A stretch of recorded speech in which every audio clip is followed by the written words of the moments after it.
La deuxième procédure qu'il faut retenir, on n'a pas beaucoup de temps, oulala, c'est la procédure préjudicielle.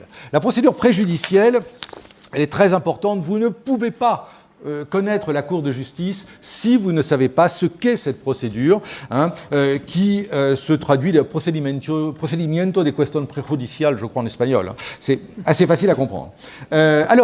Cette procédure, eh bien, c'est ce que je vous disais tout à l'heure. Je vous ai dit tout à l'heure, on a finalement adopté un système assez décentralisé. Bien sûr, la Cour de justice a des compétences, comme le recours en manquement, mais comme je vous l'ai dit, dans la plupart des litiges, on ne peut pas aller à la Cour à Luxembourg, ce n'est pas la peine de se payer un billet d'avion ou un billet de train, il faut aller devant le juge national, le juge de Grenade, le cas échéant, ou je crois même que la Cour régionale, m'a dit Arlette, est ici, donc c'est encore plus simple, vous pouvez aller...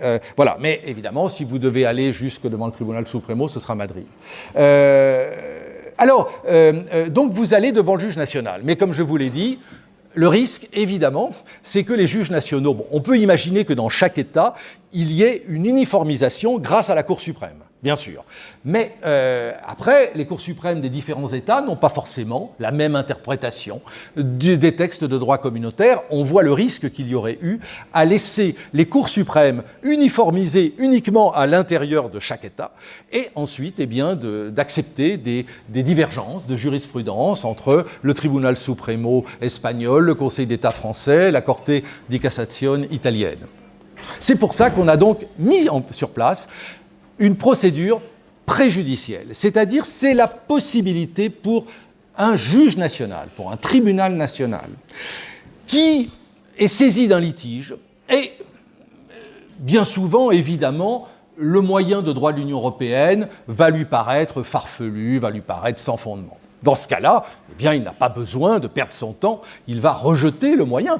Ou au contraire, il peut très bien se retrouver face à un moyen de droit communautaire dont il est convaincu qu'il est fondé.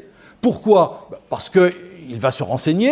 La Cour de justice a rendu un arrêt sur le même sujet, peut-être concernant l'Espagne, mais pourquoi pas concernant la France ou la Finlande, hein. On peut très bien imaginer qu'il y avait un texte français ou finlandais qui était très proche de la législation ou de la réglementation espagnole. Donc on peut très bien imaginer que le juge espagnol décide de juger, d'accueillir le recours, hein, de donner raison au requérant sur le fondement du droit de l'Union européenne, sans avoir besoin d'aller embêter la Cour de justice. Mais il y a quand même des cas où l'interprétation n'est pas facile. Vous savez, les textes sont négociés à Bruxelles, hein, ils sont négociés entre 27 États au Conseil de l'Union européenne, hein, quand ce ne sont pas des textes de la Commission, et il y a des arrangements, il y a des deals qui sont... Et évidemment, tout ceci, ça n'est pas toujours favorable à la clarté des textes, hein. Et donc, il peut très bien se trouver qu'il y ait une difficulté d'interprétation. Et donc, le juge a besoin de la réponse, puisque, en fonction de la réponse qu'on va lui donner de l'article 27 de la directive numéro, etc., eh bien, si l'interprétation est celle que défend le requérant, il va lui donner raison. Si l'interprétation est celle que défend l'administration, il va rejeter le recours. Donc, pour lui, c'est indispensable d'avoir la réponse, sinon il ne peut pas juger. Et puis, il y a l'autre hypothèse, c'est que c'est beaucoup plus rare, mais ça n'est pas le problème de la compatibilité d'un texte national avec le droit de l'Union européenne, mais c'est une question de validité. L'administration nationale applique un règlement ou une directive, il n'y a pas de problème, personne ne lui reproche de ne pas bien l'appliquer, de ne pas la respecter, mais le requérant considère que ce texte est contraire à une norme supérieure. Qu'est-ce que c'est que les normes supérieures ? C'est les traités, et c'est évidemment la Charte des droits fondamentaux de l'Union européenne, de plus en plus souvent. Hein, c'est la Charte des droits fondamentaux de l'Union européenne, qui est contraignante depuis 10 ans, depuis le traité de Lisbonne. Et voilà, et souvent, on va invoquer le non-respect du droit de propriété, le non-respect du droit à la vie privée, etc. Bon. Et donc, dans cette hypothèse, eh bien, le juge national va devoir saisir la Cour de justice. Et donc, la Cour de justice va rendre des arrêts, et ces arrêts, évidemment, sont en général extrêmement précis et donnent la réponse de Parfois, la Cour renvoie au juge national le fait de vérifier certaines choses, mais dans la plupart des cas, avec la réponse qu'a le juge national, il sait ce qu'il doit faire. Soit la réponse est en faveur et l'interprétation que défendait le requérant, et dans ce cas-là, le requérant va gagner devant le juge espagnol ou le juge français. Soit l'interprétation était l'interprétation que défendait l'administration. Voilà. Et si c'est la validité d'un texte de droit communautaire qui était mise en cause, est-ce que le règlement était valide, est-ce que la directive était valide, est-ce que la décision était valide? Eh bien, dans cette hypothèse, c'est la même chose. Si la Cour de justice déclare que le texte est valide, dans la plupart des cas, elle dit qu'il est valide. Eh bien, dans ce cas-là, le recours va être rejeté. Et si, au contraire, dans quelques cas, ça arrive quand même, eh bien, la Cour de justice considère que le règlement ou la directive qu'appliquait en toute bonne foi l'administration nationale, mais on lui dit que le texte est contraire, eh bien, dans ce cas-là, le requérant va évidemment gagner et le juge national va lui donner raison. Donc, voilà. Donc, cette procédure préjudicielle, on ne peut pas rentrer dans les détails, elle est absolument essentielle. Je dirais que c'est sans doute la plus belle invention qui a été faite en 1957. En 52, c'était un peu différent, mais en 57, ça n'a quasiment pas changé. Tout ce dont je vous parle n'a quasiment pas changé depuis 60 ans. Voilà. Et la dernière procédure importante, et je serai obligé de m'arrêter là, après, tant pis, on n'avait pas le temps, mais c'est le recours en annulation. Et là, je ne vais pas être long, mais je veux surtout éviter des ambiguïtés. Donc, je crois qu'on doit appeler ça en espagnol, je pense, recurso de anulación, probablement. Et alors, ce qui est très important, c'est le recours en annulation, c'est la possibilité d'aller à Luxembourg pour attaquer directement un acte de l'Union européenne, c'est-à-dire un règlement du Parlement et du Conseil, une directive du Parlement et du Conseil, une décision de la Commission, etc. Retenez surtout que, quand on parle d'un recours en annulation devant les juridictions de l'Union européenne, ça n'est jamais un recours contre un texte de droit national. C'est toujours un texte de droit de l'Union européenne. Il n'est pas possible d'aller attaquer une loi espagnole devant la Cour de justice. Non, ça c'est pas possible. Les recours en annulation, c'est uniquement contre les actes de... Alors, vous allez me dire, mais tout à l'heure vous nous disiez qu'il y avait la possibilité d'aller devant le juge de Grenade et, par exemple, un agriculteur, on lui a refusé une prime, cas assez fréquent, parce que le règlement communautaire ne prévoit pas l'octroi de la prime, l'attribution de la prime dans cette hypothèse. On avait, par exemple, vous savez, des primes qui étaient accordées pour des élevages qui avaient moins de 20 vaches, par exemple. Bon. Alors, évidemment, si vous en aviez plus, vous n'y avez pas droit. Bon.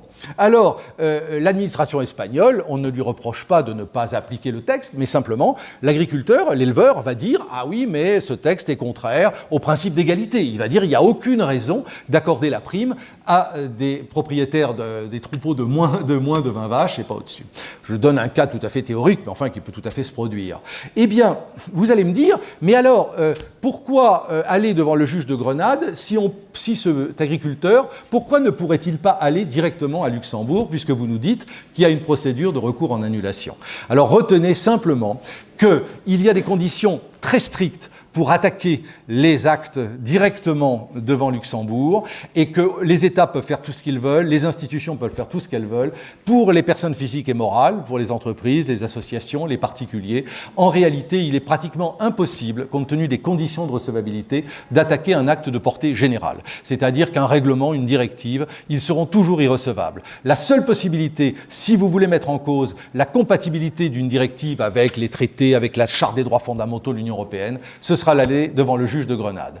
Bien sûr, si le juge de Grenade refuse de poser une question préjudicielle, eh bien c'est tant pis pour vous, vous pouvez toujours tenter votre chance devant la juridiction supérieure d'appel, éventuellement devant le tribunal supremo, mais vous êtes dépendant évidemment de la décision des juges, évidemment, ça c'est évident. Voilà, écoutez, il y aurait eu beaucoup d'autres choses à dire, mais je préfère éventuellement répondre à des questions. N'hésitez pas à en poser, même il n'y a pas de questions ridicules, surtout.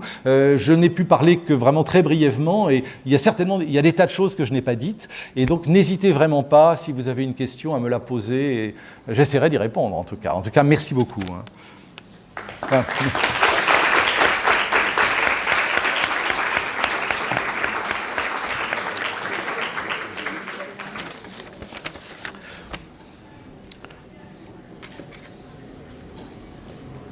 Pues eso, si hay preguntas en el público que pueden formularse en español, creo también, si hay dificultad para formularla en francés. Si. por supuesto. ¿Me entiende perfectamente? Oh, no, no, no, no perfectamente. Un poquito. Alors, tout d'abord, félicitations pour votre conférence. Alors, je vais vous demander de revenir sur la question de la fraise espagnole. Ah, alors, merci. Alors, la fraise espagnole, eh bien, on revient au recours en manquement. On revient au recours en manquement. Je vous rappelle, dans la plupart des cas, la Commission européenne qui attaque un État membre. Et puis, on revient aussi, vous vous souvenez, je vous ai expliqué, je vous ai dit, un État membre peut être condamné parce que la loi ou le décret est contraire au droit de l'Union européenne. Mais c'est rare, mais ça arrive. Il peut être condamné à cause d'une pratique administrative. Ça n'est pas la loi, c'est pas le décret, c'est pas la Constitution, mais c'est une pratique. C'est beaucoup plus rare, mais ça peut arriver. Alors, puisqu'on a un cas franco-espagnol, alors on ne peut pas résister à la tentation d'en parler. De quoi s'agit-il? Eh bien, vous savez, depuis, la condamnation, l'arrêt de la Cour de justice date de 1997, donc la France a été condamnée. Que se passait-il? Eh bien, depuis l'adhésion de l'Espagne à l'Union européenne, peut-être pas tout de suite, mais assez vite, les importations de fraises espagnoles ont beaucoup augmenté en France, ce qui a posé des problèmes de concurrence avec la fraise française. La fraise française arrive plus tard sur le marché, parce qu'il y a moins de soleil, mais parfois, il suffisait que la fraise espagnole arrive tardivement, ou que la fraise française, à cause de la chaleur, arrive plus tôt sur le marché, et les prix s'effondraient. Et donc, il y avait des manifestations, presque chaque année, des manifestations dans le sud de la France. Et qu'est-ce qui se passait? Eh bien, les camions espagnols qui remontaient étaient arrêtés par des agriculteurs en colère. Les agriculteurs ouvraient les camions, détruisaient la cargaison ou renversaient la cargaison sur la route. Et ceci se reproduisait peut-être pas tous les ans, mais fréquemment. La police n'intervenait pas ou très peu. Et pourtant, c'était filmé, on pouvait le voir à la télévision, ils ne mettaient pas de masque, les agriculteurs, les représentants syndicaux agricoles étaient tout à fait. La police n'intervenait pas. On peut encore comprendre que la police n'intervienne pas dans certains cas, parce que ça peut être délicat. Mais ensuite, il n'y avait pas de poursuite, pas de condamnation. Et donc, évidemment, l'Espagne n'arrêtait pas de se plaindre à Bruxelles, à la Commission européenne, sur cette entrave à la libre circulation des marchandises. Et la Commission européenne a fini par introduire, en 1995, je crois, un recours en manquement contre la France.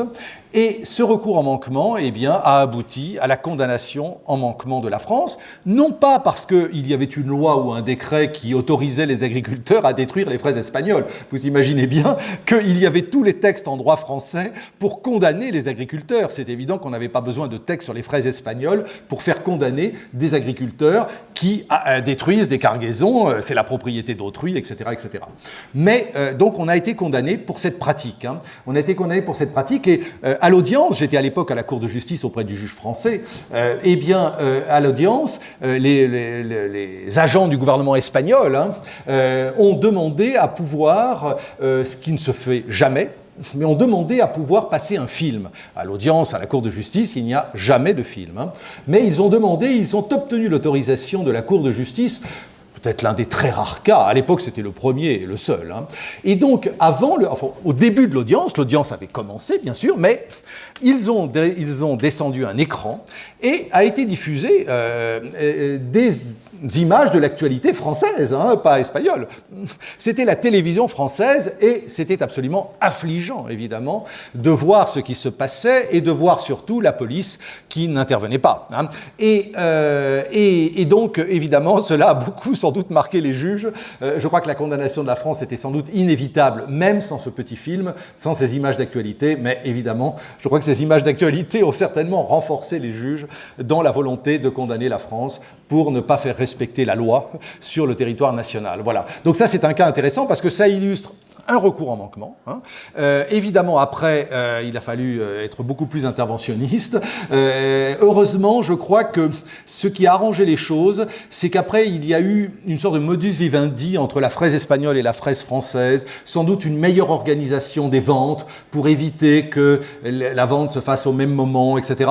Bien sûr, il continue à y avoir, à certaines périodes, de la fraise espagnole à la fraise française. La fraise française est plus chère en général, etc. Mais il y a, c'est vrai, peut-être aussi le climat, peut-être, en tout cas, c'est beaucoup plus calme depuis cette condamnation. Je pense qu'on fait plus attention, parce que pour la France, ce serait terrible d'être condamné à nouveau. Mais il y a aussi probablement une meilleure organisation entre les deux États, entre les organisations agricoles, probablement, pour éviter les difficultés. Je pense, je ne peux pas rentrer en détail là-dessus. Mais en tout cas, voilà un cas intéressant. Et voilà aussi un cas rare d'une pratique. Vous voyez, il n'y avait aucun texte français qui autorisait, encore une fois, les agriculteurs français à détruire les pêches espagnoles, les fraises espagnoles. C'était bien sûr uniquement une pratique administrative. La pratique, c'était que la police n'intervenait pas. Et évidemment, quand la police n'intervient pas, c'est parce qu'il y a l'ordre de ne pas intervenir. Parce que l'administration française, on peut lui faire beaucoup de reproches, mais en général, elle est relativement efficace. Et si on lui dit de faire quelque chose, elle le fait.